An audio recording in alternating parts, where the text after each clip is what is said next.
The cool night had settled in, and the air carried a refreshing chill.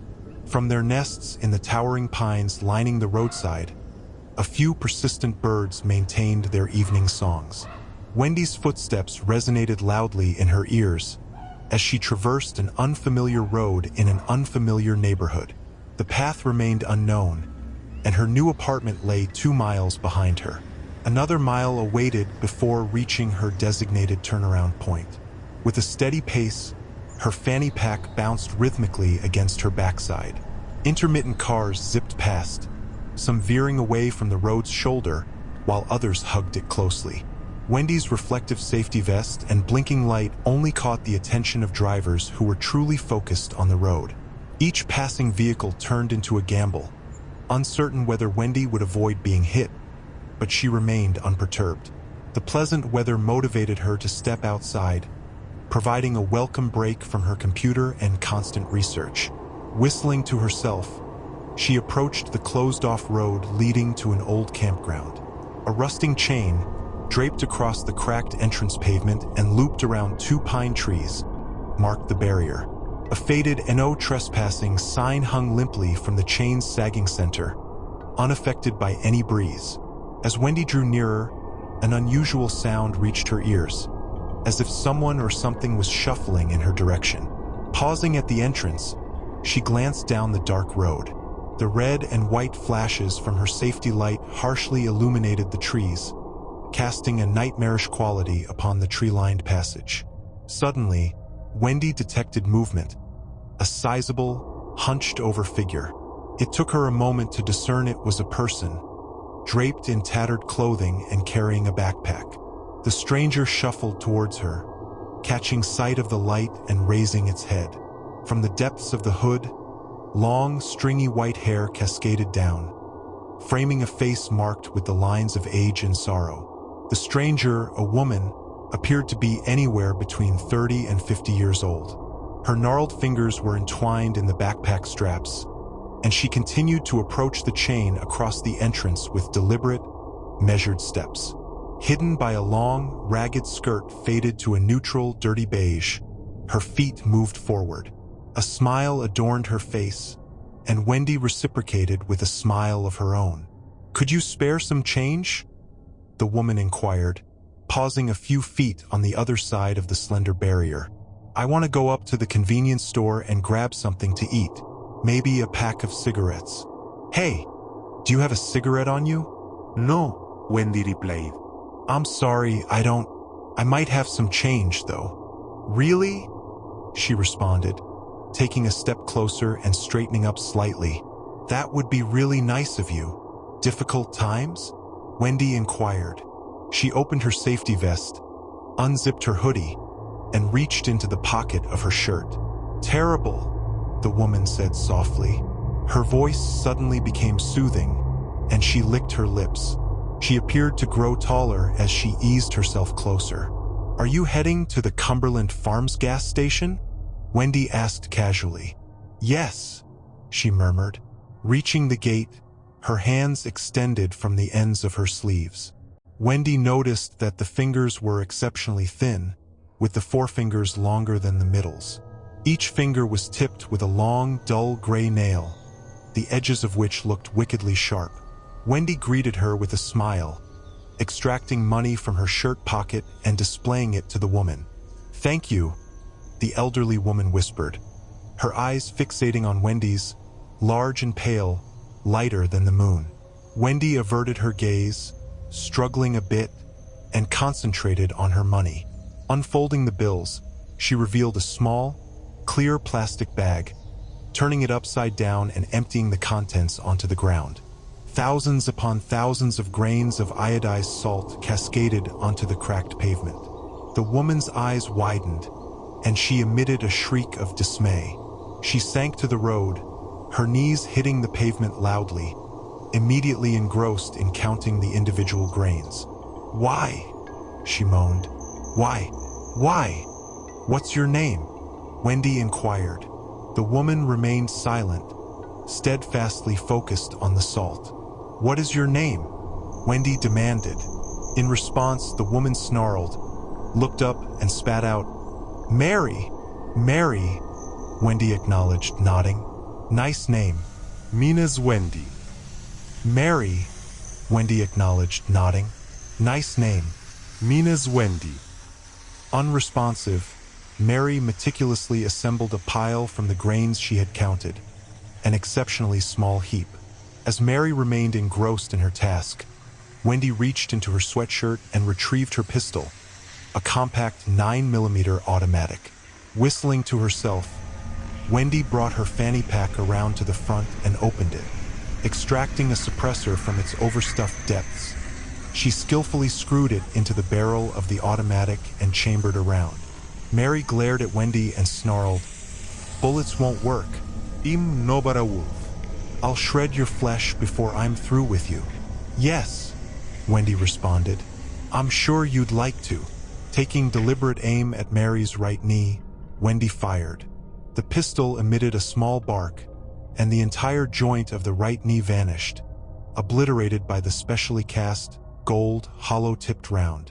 Despite emitting a shriek of rage, Mary persisted in her counting, unable to halt herself.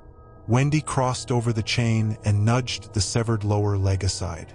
A noxious, foul-smelling black substance oozed from the wound, but nothing more. "It's been a while since you've eaten," Wendy remarked, circling to Mary's other side.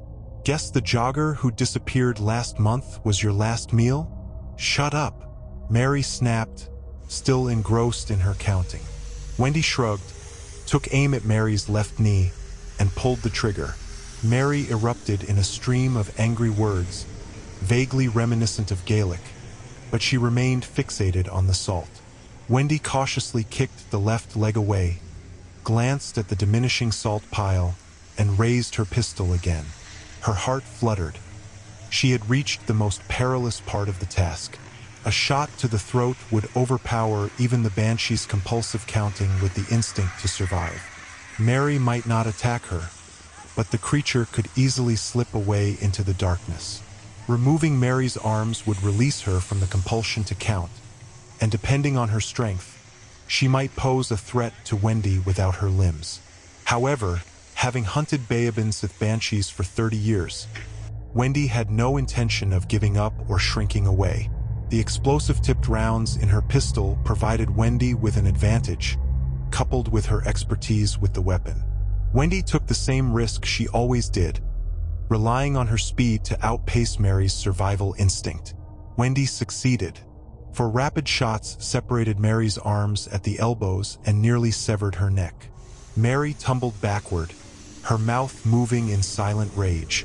A lone artery kept her head connected to her body, and Wendy promptly targeted and shot it. Swiftly, Wendy retrieved a plastic bag from her pack, opened it, and grasped the banshee's head by the hair. The intensity of hatred in Mary's eyes didn't escape Wendy's notice, but she merely smiled as she dropped the head into the bag, tied it off, and placed it on the pavement. Wendy proceeded with the grim task of dragging the various parts of Mary's body down the driveway. Approaching a weathered and battered log cabin bearing the faded yellow letters "Office," Wendy deposited Mary's forearms onto the ground before returning for the banshee's legs. Once the legs were added to the pile, Wendy retrieved the torso. By the time she managed to bring it to the others, she found herself sweating and shaking her head at the unpleasant stench clinging to her clothes. Eventually, Wendy circled back for Mary's head. Through the plastic, she observed the banshee's lips moving. With a sigh, Wendy lifted the bag by its knot, keeping it at arm's length to prevent any potential threat from Mary biting through. "That's how hunters die," Wendy mused, reflecting on the fleeting moments of forgetfulness and stupidity. Upon reaching the remaining pile of Mary's dismembered body, Wendy placed the banshee's head to one side. Mary, even in her fragmented state, emanated a sense of power that Wendy could perceive. Feeling a sense of relief, Wendy acknowledged that the old ones often traveled alone. They understood the importance of avoiding group hunting. Too many missing individuals would arouse suspicion among the local population. Snatching one or two made the Beabin Sith more elusive and harder to detect. "Unless you know what to look for," Wendy pondered. She had been tracing Mary's movements for almost a year. The banshee had traversed from upstate New York to the city, up into Connecticut, reached the tip of Maine, and circled back down into New Hampshire. Nearly a dozen dead runners, walkers, joggers, individuals who could easily go missing, becoming victims of undisclosed crimes. Wendy straightened up, extracting her can of lighter fluid from her pack and flipping it open. A cry echoed, a low, whining sound. Wendy halted, the container poised above the remains. Surveying her surroundings, she noticed that the door to the office was ajar. The cry repeated, emanating from within the building. "Oh, Jesus," Wendy thought, placing the lighter fluid on the ground. "Is there a kid in there?" She retrieved a fresh magazine from her pack, ejected the one in her pistol, and swiftly replaced it. Chambering around, Wendy firmly gripped her weapon and cautiously advanced toward the structure. The cries intensified, each plaintive sound tugging at Wendy. She braced herself for the potential of encountering a bitten child, a chilling prospect she had faced only once in all her years hunting the undead, a haunting memory that lingered in her nightmares. Wendy took a deep breath, cautiously ascended the stairs, and swung the door fully open with her left hand. Her flashlight flickered, casting eerie shadows in the room. A mix of earth and death, age and sorrow assaulted her senses. Devoid of furniture, the room harbored only a pile of blankets in the corner. From the worn fabric, a small face peered at her, a little girl with dark hair and exceptionally pale skin. Lowering her pistol slightly, Wendy glimpsed the girl's eyes, hauntingly pale, mirroring Mary's. As Wendy prepared to raise her weapon again, the girl hissed. Needle-shaped teeth of a baobab gleamed from her mouth, accompanied by sharp, gray nails extending from her fingers. Before Wendy could squeeze the trigger, a force slammed into her, causing her to wildly shoot into the ceiling. Spinning into the far wall, Wendy witnessed the girl launching herself out of the blankets, while a smaller child scrambled over her. The disconcerting clack of miniature hooves on the worn floorboards served as a harsh reminder of the lost humanity of the turned children. Wendy's gun was swiftly yanked from her hand, flung across the room. Long fingernails seized her wrist, delving deep into her flesh and penetrating her veins. As Wendy struggled to shake the child off, the girl landed on her chest, cracking her sternum and shattering ribs. Yanking Wendy's head back, the young banshee drove her long nails into Wendy's throat. Wendy winced as dry lips clamped onto the wounds, and the banshee began to drink. The rapid loss of blood drained Wendy of her strength, rendering her attempts to free herself as feeble as a fish flopping in the bottom of a canoe. The pulsing of her blood in her ears dwindled to a dull murmur, her heartbeat slowing. Gradually, her consciousness faded, leaving Wendy with one dreadful thought. "Dear God, they're not going to kill me.